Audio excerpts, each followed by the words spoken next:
নবী করিম সাল্লাল্লাহু আলাইহি সাল্লাম বলেছেন, কোনো মুসলমানের জীবনে যদি কোনো মুসিবত আসে, কোনো বিপদ আসে, কোনো সমস্যা আসে, সঙ্গে সঙ্গে সে যদি ইন্না লিল্লাহি ওয়া ইন্না ইলাইহি রাজিউন পড়ে এবং আরেকটা দোয়া পড়ে, আল্লাহুম্মা জুরনি ফি মুসিবাতি ওয়াখলুফ লি খায়রাম মিনহা, আল্লাহ আমার যে বিপদ হয়েছে এই বিপদের বিপরীতে এর বিনিময়ে আপনি আমাকে সওয়াব দিয়েন, বিনিময় দিয়েন, এবং বিপদে আমার যে ক্ষতি হলো আপনি এর চাইতে ভালো কিছু দিয়ে আমাকে পোষায় দিয়েন। এই দোয়া যদি কেউ পড়ে তো আল্লাহ রাব্বুল আলামিন তার ওই বিপদে যা ক্ষতি হবে তার থেকে বেশি দিয়ে তাকে অবশ্যই পুষিয়ে দিবেন। উম্মে সালামা রাদিয়াল্লাহু তাআলা আনহা, নবী করিম সাল্লাল্লাহু আলাইহি সাল্লামের স্ত্রী, তিনি বলেন যে আমি নবী করিম সাল্লাল্লাহু আলাইহি সাল্লামকে কিভাবে পেয়েছি তোমরা জানো? অদ্ভুত ঘটনা, শিক্ষা নেওয়ার মতো একটা ঘটনা। তিনি বলেছেন যে আমার স্বামী আবু সালামা যখন মারা গেলেন আমি খুব বেশি ব্যথিত হলাম, মর্মাহত হলাম যে একজন ভালো সঙ্গী হারালাম, স্বামীকে হারালাম। তো আল্লাহর কাছে আমি কেঁদে কেটে নবী সাল্লাল্লাহু আলাইহি সাল্লামের সেখানে এই দোয়াটা পড়েছি, আল্লাহুম্মা জুরনি ফি মুসিবাতি, আল্লাহ আমার মুসিবত এবং বিপদে আপনি আমাকে বিনিময় দিয়েন, বিপদ যে হলো এর বিনিময় আপনি আমাকে দিয়েন, ওয়াখলুফ লি খায়রাম মিনহা, এবং এই বিপদে আমার যা ক্ষতি হলো, আমি যে হারালাম স্বামীকে, তার চাইতে বেটার কিছু আমাকে দিয়েন। আমি দোয়া আল্লাহর কাছে করে গেছি সব সময়। আল্লাহ তাআলা আবু সালামা আমার স্বামীর মৃত্যুর পর অকল্পনীয়ভাবে, অভাবনীয়ভাবে আমাকে মুহাম্মদুর রাসূলুল্লাহ সাল্লাল্লাহু আলাইহি ওয়াসাল্লাম স্ত্রী বানিয়ে দিয়েছে। আবু সালামাকে হারিয়ে তার চাইতে বেটারটা পাইছেন না, পান নাই? মুহতারাম হাজরিন, অতএব যেই কোনো বিপদে ইমানদারের ইমান যত মজবুত হবে সে তত বেশি হাসতে পারবে যে আলহামদুলিল্লাহ আমার রব আমাকে যে অবস্থা রেখে খুশি, আমি অবস্থার উপরে খুশি, এবং বিপদ যতই আসবে আমি সেটাকে ওয়েলকাম করব, বেসবর হব না, ধৈর্যহীন হব না।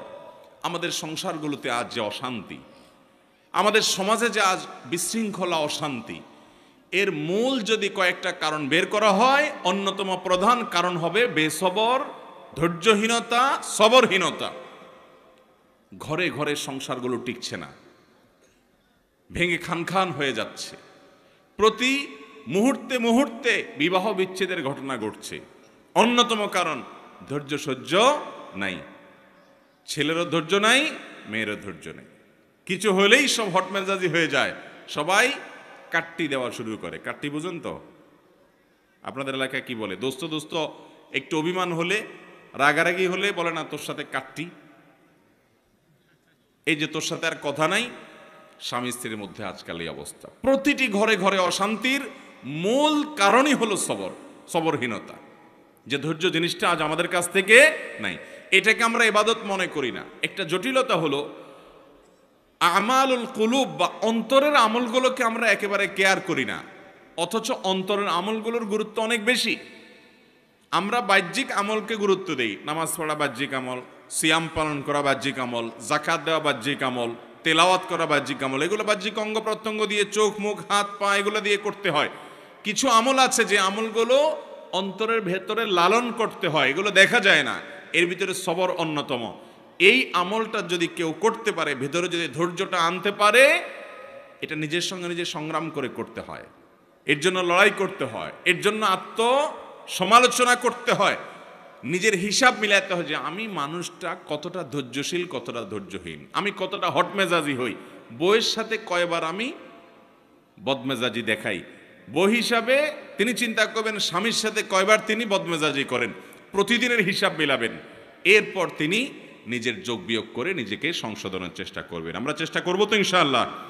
আল্লাহ রাব্বুল আলামিন আপনাকে, আমাকে, আমাদের সবাইকে সবরকারী মানুষদের কাতারে শামিল হওয়ার তৌফিক দান করুন। মুহতারাম হাজিরিন, নবী করিম সাল্লাল্লাহু আলাইহি ওয়াসাল্লাম তিনি তার সাহাবা একরামকে সবরের প্রশিক্ষণ দিয়েছেন। এমন কিছু সাহাবী সঙ্গী তিনি পেয়েছেন যারা ধৈর্যের রুদ্রমূর্ত প্রতীক ছিলেন। তারা এরকম দৃষ্টান্ত ছিলেন যে তাদের ধৈর্য, এক একজনের সবরকে আমরা যদি অ্যানালাইসিস করি তো বিশাল বড় বড় হিস্ট্রি হয়ে যাবে, অনেক বড় দাস্তান হয়ে যাবে, শুধুমাত্র এক একজন সাহাবীর সবরকে যদি আপনি অ্যানালাইসিস করেন, গবেষণা করেন। আজ মুসলমানদের মধ্যে এটার বড় বেশি অভাব। সবর করার চেষ্টা করব তো ইনশাআল্লাহ। মুশকিল হলো আমরা যারা বদমেজাজ, আমাদের সবর কিভাবে আসবে? আমরা অনেকে চেষ্টা করি কিন্তু ধৈর্য ধারণ করতে পারি না। ওই যে ডায়রিয়ার রোগীর মতো ডাইরেক্ট হয়ে যায়, হুটহাট করে যা তা বলে ফেলি, পরে আফসোস করি। তো সবর আনার জন্য কিছু আমল আছে ভাইরা। নাম্বার 1, আপনার ভিতরে সবর আনার জন্য আপনি প্রতিনিয়ত আল্লাহ রাব্বুল আলামিনের কাছে দোয়া করবেন যে আল্লাহ আপনি আমাকে সবর এবং ধৈর্য ধারণ করার তৌফিক দান করেন। যে কোনো বদামল দূরের জন্য আল্লাহ তাআলার কাছে পানাহ চাইতে হয়। নবী আলাইহিস সালাম পানাহ চাইতেন, এই জন্য আল্লাহর কাছে দোয়া করতে হবে। নাম্বার 2, ধৈর্যশীল মানুষদের সাথে থাকতে হবে। কিছু মানুষ আছে দেখবেন যে তুফান হয়ে গেছে, কিন্তু উনি ঠান্ডা মাথায় সব কিছু ডিল করছেন, অস্থির হচ্ছেন না, হুলস্থুল করছেন না, এবং খুব ঠান্ডা মাথায় উনি শান্ত মেজাজে সব কিছু ডিল করে ফেলছেন, সব কিছু সমাধান করে ফেলছেন। এরকম কিছু ঠান্ডা মাথার মানুষ সব সমাজে আছে। এই মানুষগুলোকে খুঁজে খুঁজে বের করে এদের সাথে থাকবেন। দেখবেন যে আপনি যেটার কারণে আগুন হয়ে যেতেন, উনি সেটার ব্যাপারে দেখবেন যে একেবারে ঠান্ডা পানির মতো শীতল, উনি একেবারে অস্থিরতা দেখাচ্ছেন না। এরকম মানুষগুলোর সোহবত এবং সান্নিধ্য আপনাকে সবরকারী হতে সহায়তা করবে।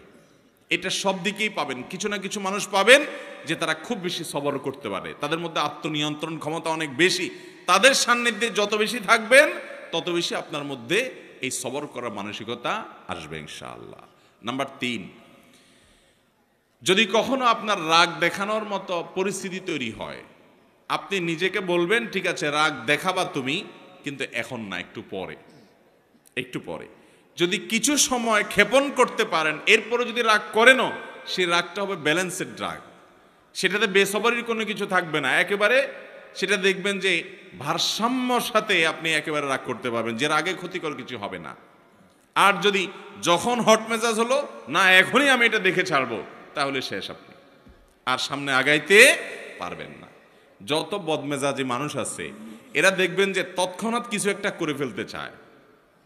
যদি তারা সবর করে নিজেকে আটকে রাখতে পারে যে ঠিক আছে করব, আর একটু পরে, একদিন পরে করেন, দেখবেন রাগ অটোমেটিক অর্ধেকে নেমে গেছে। কথা কি বুঝাতে পারছি?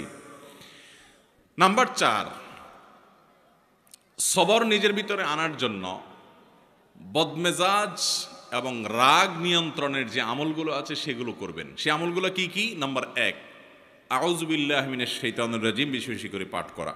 কোরআনে কারীমে আল্লাহ বলেছেন ইম্মা ইয়ানজাগান্নাকা মিনাশ শাইতানি নাযগুন ফাস্তাইয বিল্লাহি মিনাশ শাইতানির রাজিম।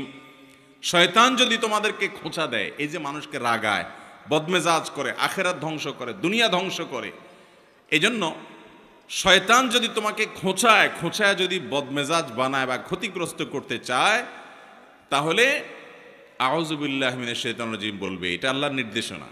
এজন্য শয়তান থেকে পানাহ চাইতে হয় বদমেজাজ হলে, রাগ হলে। এক ব্যক্তি নবী করিম সাল্লাল্লাহু আলাইহি সাল্লামের সময় রাগ হচ্ছিলেন, খুব রাগান্বিত, ক্রোধান্ধ হয়ে গেছে, রাগে অগ্নিশর্মা হয়ে গেছে। নবী সাল্লাল্লাহু আলাইহি সাল্লাম দূর থেকে দেখে বলছেন এই লোকটার মধ্যে যে প্রচন্ড রাগ দেখা যাচ্ছে, খুব বদমেজাজ হয়ে গেছে, ইন্নিল্লা আ'লামু কালিমাতান, আমি একটা বাক্য জানি, এই বাক্যটা যদি সে বলে তার রাগ কমে যাবে। তখন নবী সাল্লাল্লাহু আলাইহি সাল্লাম তাকে শুনিয়ে শুনিয়ে দূর থেকে সে বাক্যটা পাঠ করলেন, সেটা হলো আউযু বিল্লাহি মিনাশ শাইতানির রাজিম। এই বাক্য পাঠ করার পর ওই লোকটা দূর থেকে শুনে তিনি ওই বাক্যটা পাঠ করলেন এবং তার বদমেজাজি আল্লাহ রাব্বুল আলামিন দূর করলেন। ভাইরা আমার, আমরা হলে তো যায় বলতাম এ ভাই তোমার মাথা এত গরম হয়ে গেছে, তোমাকে একটা দোয়া শিখাই দিই, এই দোয়াটা করলে সাথে সাথে তোমার মাথা ঠান্ডা হয়ে যাবে, তুমি আউযু বিল্লাহির সাথে পাঠ করো। এটা তার কাছে যাই আর রাগের মুহূর্তে বললে দোয়া সে নেওয়া তো দূরের কথা, বরং বক্সিন একটা আপনার নাকের ভিতর মারার আশঙ্কা ছিল, কিছু থাকবে কি থাকবে না। নবী করিম সাল্লাল্লাহু আলাইহি সাল্লামের হিকমা দেখেন, উনি নবী হওয়ার পরও উম্মতকে পর্যন্ত সরাসরি এইরকম পরিস্থিতিতে কোনো কিছু বললে সে মানতে পারে কি পারে না, সেজন্য তার কাছ থেকে নবী আলাইহিস সালাম সে আশা করছেন না যে তাকে এই মুহূর্তে বলা যাবে, তিনি দূর থেকে বললেন এবং তিনি শুনে শুনে ঠান্ডা হলেন। এই জন্য আউযু বিল্লাহি মিনাশ শাইতানির রাজিম পাঠ করবেন। যাদের মধ্যে খুব রাগ বেশি আছে, ধরেন আপনার বউ, বাসার স্ত্রী অনেক রাগী, যতই বুঝান কোনো কাজ হয় না, তো যে খাবারগুলো সে খায়, যে পানীয়গুলো খায়, আউযু বিল্লাহি মিনাশ শাইতানির রাজিম 7 বার পড়ে ফু দিবেন।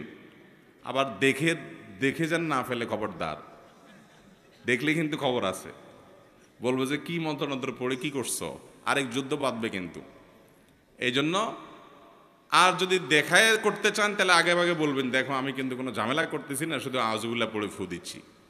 তো যদি বলে যে আউযুবিল্লাহ পড়ে কেন ফু দিছো, যদি বলেন যে তোমার রাগ অনেক বেশি, তাহলে আরেক যুদ্ধ হইতে পারে। এটা আরেক মুসিবত, এটা সাবধানে করতে হবে। একই কথা পুরুষদের বেলায়ও, মহিলারা পুরুষদের জন্য আমলটা করবেন। বাচ্চাদের জন্য এই আমলটা অনেক বেশি উপকারী। যেটা বলছিলাম শুরুতে, আজকাল বাচ্চারা সব ক্রেজি হয়ে গেছে। সব বাচ্চা দেখবেন ঘরে ঘরে ক্রেজি বুঝেন তো, মানে সব রাগী, এমন রাগী যে শুধু ভাঙচুর করবে চতুর্দিকে।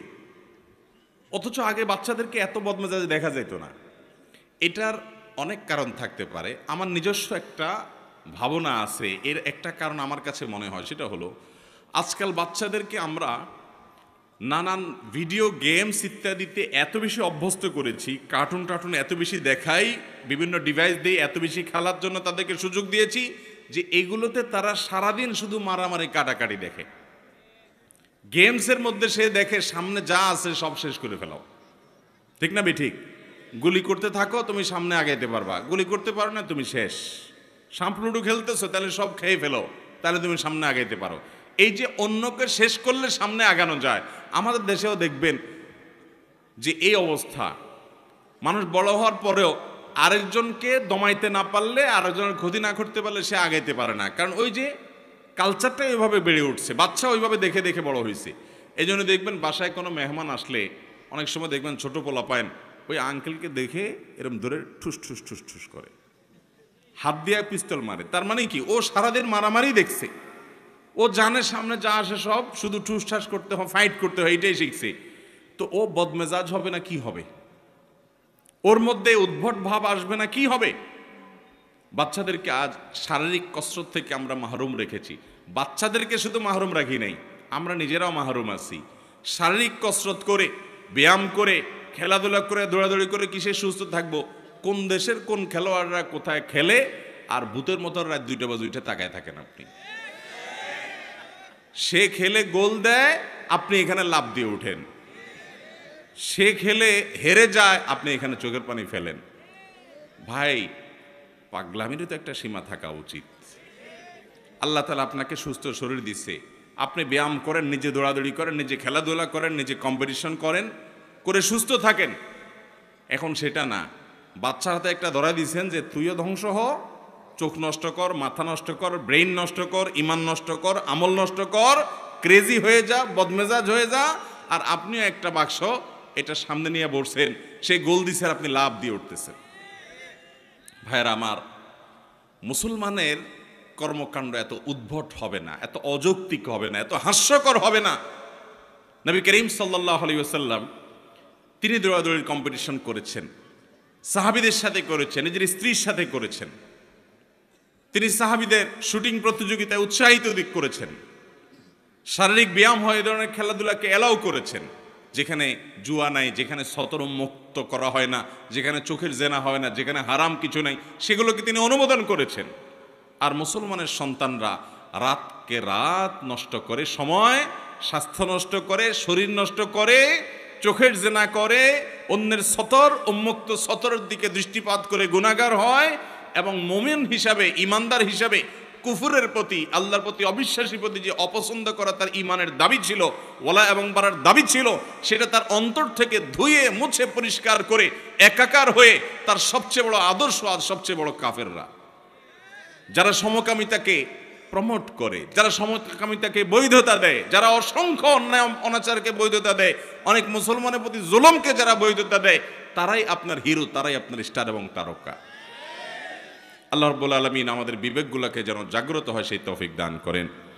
ভাইরা আমার, তো বলছিলাম বাচ্চারা ক্রেজি হয়ে যাচ্ছে, আমরা ক্রেজি হয়ে যাচ্ছি। গোটা সমাজে চতুর্দিকে দেখবেন অধৈর্যের চর্চা, ঘরে ঘরে, জনে জনে, জায়গা জায়গা, সর্বত্র।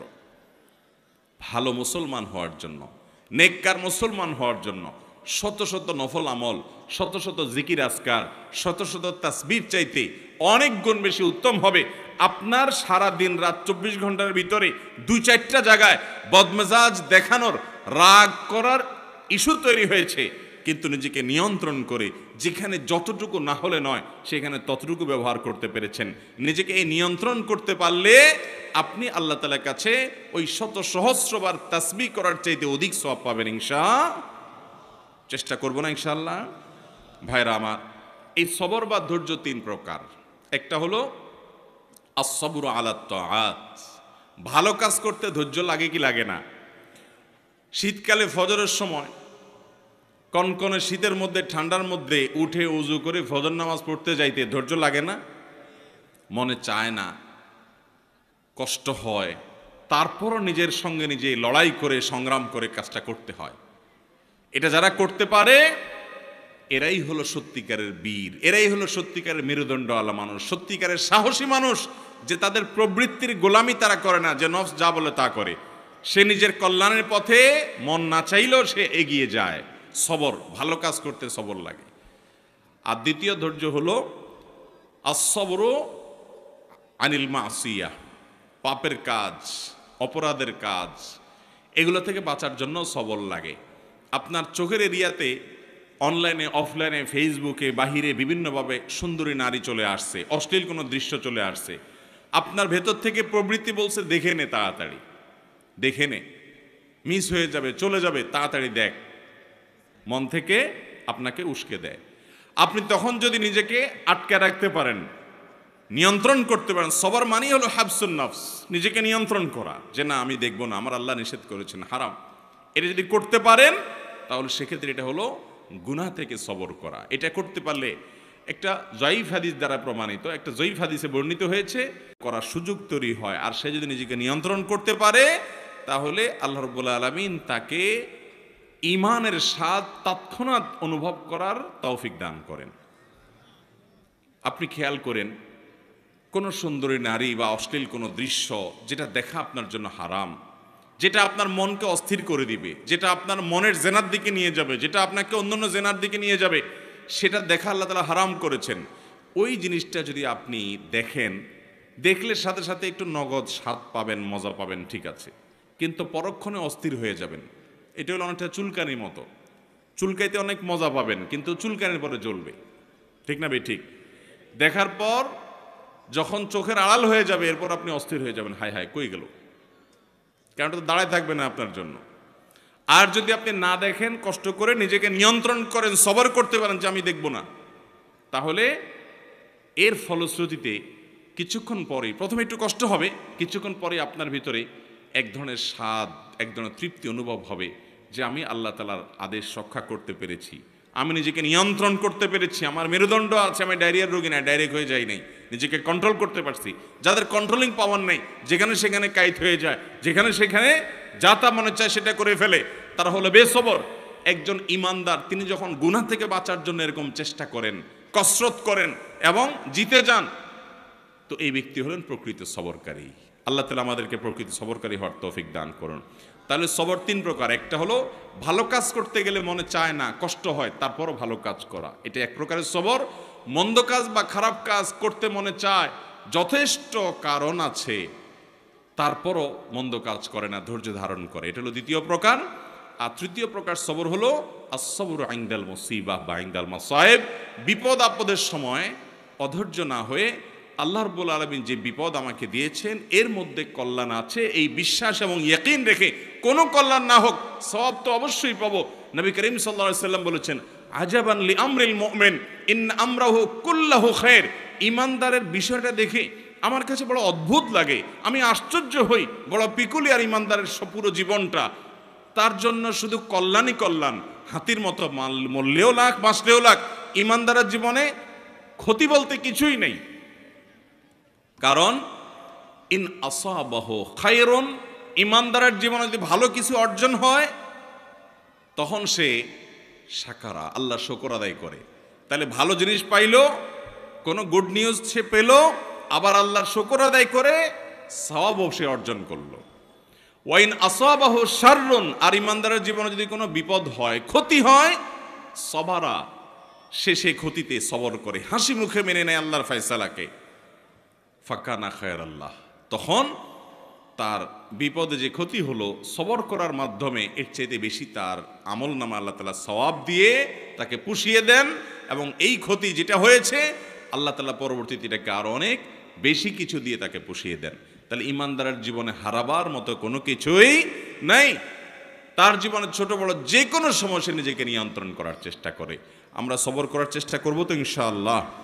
আজ থেকে আসুন তাহলে আমরা একটু সংকল্প করি, শপথ করি যে আগামীকাল থেকে সকাল থেকে রাত পর্যন্ত আমরা শোয়ার আগে একটু হিসেব মেলাবো। মুশকিল শোয়ার আগে তো আমাদের টাইম নেই, কারণ মোবাইলে মোনাজাত ধরতে ধরতে আমাদের ঘুমাইতে হয়, ঠিক না ভাই? ঠিক। দুই হাতে মোনাজাত ধরে এত লম্বা মোনাজাত যে ঘুমের চোটায় মুখের উপরে মোবাইল পড়ার আগ পর্যন্ত ঘুমায় না। এহতেসাব, নিজের হিসাব নিজে মিলানো। আমি তো জান্নাতের পথযাত্রী ভাই, কোন জায়গায় দাঁড়িয়ে আছি? আমি যে জায়গায় দাঁড়িয়ে আছি এই পথের মাথায় কি জাহান্নাম আছে না জান্নাত আছে, হিসাব মিলানোর সময় নেই।